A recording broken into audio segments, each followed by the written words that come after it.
Le beau nom de fille est un titre, ma sœur, dont vous voulez quitter la charmante douceur. Et de vous marier, vous osez faire fête.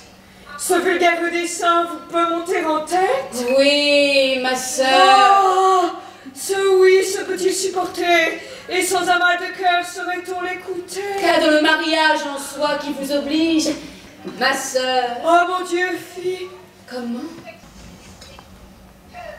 Souffrez pour vous parler, madame. Ah!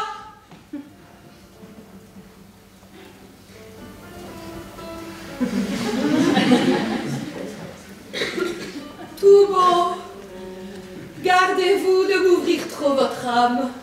Si je vous ai su mettre au rang de mes amants, contentez-vous des yeux pour vos seuls truchements et ne m'expliquez point par un autre langage des désirs qui chez moi passent pour un outrage.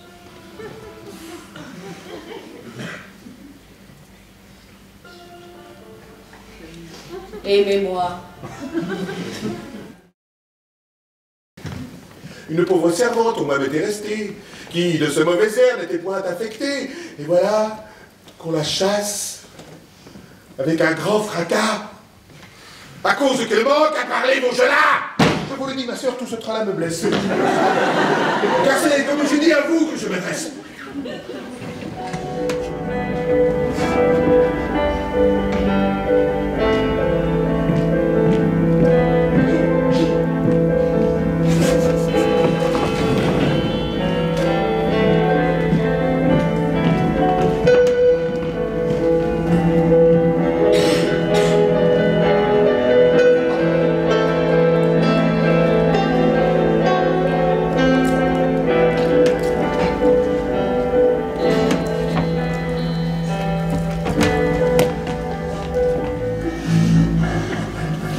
Faites-la sortir. Quoi qu'on dit de votre riche appartement où cette ingrate insolemment attaque votre belle vie. Oh, tout doux, laissez-moi de grâce respirer. Faites-la sortir quoi qu'on dit, cause de la fièvre, on prenne ici les intérêts. N'ayez aucun égard, moquez-vous des caquets. Faites-la sortir quoi qu'on dit.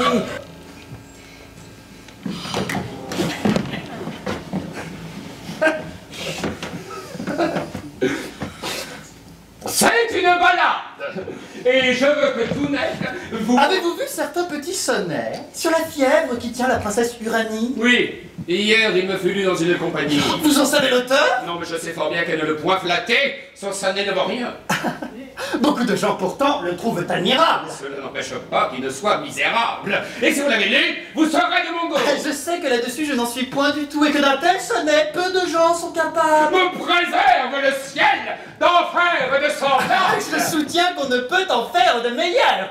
Et ma grande raison, c'est que j'en suis l'auteur.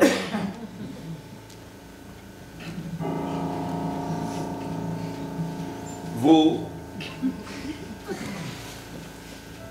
Moi. Je ne sais donc comment ce qu'il a fait. C'est qu'on fut malheureux de ne pouvoir vous plaire. Ce que vous refusez, je l'offre au choix d'une autre. Voyez, est-ce madame ou ma faute ou la vôtre? Mon cœur court-il au change si vous l'y poussez? Est-ce moi qui vous quitte ou vous qui me chassez? Appelez-vous, monsieur, être à vos vœux contraires, que de leur arracher ce qu'ils ont de vulgaire, et vouloir les réduire à cette pureté où du parfait amour consiste la beauté? Vous ne sauriez, pour moi, tenir votre pensée du commerce des sens nets débarrassés. Et vous ne goûtez point dans ces plus doux appâts Cette union des cœurs où les corps n'entrent pas. Vous ne pouvez aimer que d'une amour grossière, qu'avec tout l'attirail des nœuds de la matière, et pour nourrir des feux que chez vous l'on produit, il faut un mariage et tout ce qui s'ensuit. Oh, quel étrange amour! Et que les belles âmes sont bien loin de brûler de ces terrestres flammes. Les sens n'ont point de part à toutes leurs ardeurs, et ce beau feu ne veut marier que les cœurs. Comme une chose indigne, il laisse là le reste. C'est un feu pur et net, comme le feu céleste. On ne pousse avec lui que d'honnêtes soupirs, et l'on ne penche point vers les sales désirs. Rien d'impur ne se mêle au but qu'on se propose. On aime pour aimer, et non pour autre chose. Ce n'est qu'à l'esprit seul que vont tous les transports, et l'on ne s'aperçoit jamais qu'on est un corps. Oh!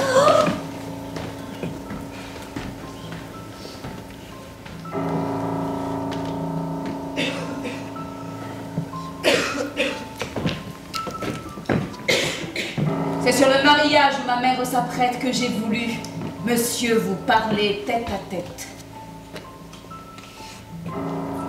Et j'ai cru, dans le trouble où je vois à la maison, que je pourrais vous faire écouter la raison.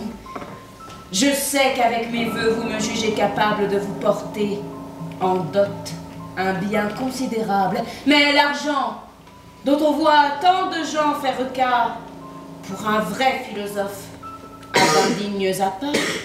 Et le mépris du bien et des grandeurs frivoles ne doit point éclater dans vos seules paroles. Aussi n'est ce point-là ce qui me charme en vous, et vos brillants attraits, vos yeux, perçants et doux, votre grâce et votre air, sont les biens, les richesses qui vous ont attiré mes vœux et mes tendresses. C'est de ces seuls trésors que je suis amoureux. J'aime, tout de moi, l'adorable Henriette. Et de grâce, monsieur! C'est vous offenser. Mon enfance envers vous n'est pas prête à cesser. Cette ardeur jusqu'ici de vos yeux ignorés vous consacre des vœux d'éternel curé. Rien n'en peut arrêter les aimables transports. Et bien que vos beautés condamnent mes efforts, je ne puis refuser le secours d'une mère qui prétend couronner une flamme si chère. Et pourvu que j'obtienne un bonheur si charmant, pourvu que je vous aie, il n'importe comment. Mais savez-vous qu'au risque un peu plus qu'on ne pense, à vouloir sur un cœur et cette violence, qui ne fait pas bien sûr, à vous le trancher net, d'épouser une fille en dépit qu'elle en est, et qu'elle peut aller en se voyant contraindre à des ressentiments que le mari doit craindre. Un tel discours n'a rien dont je sois altéré. À tous événements, le sage est préparé. Et guéri par la raison des faiblesses vulgaires, il se met au-dessus de ces sortes d'affaires. Et n'a garde de prendre aucune ombre d'ennui de tout ce qui n'est pas pour dépendre de lui. En vérité, monsieur,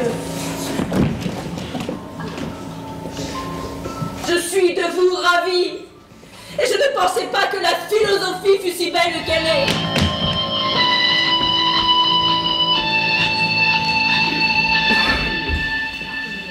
Qu'il a bien découvert son âme mercenaire, que peu philosophe est ce qu'il vient de faire.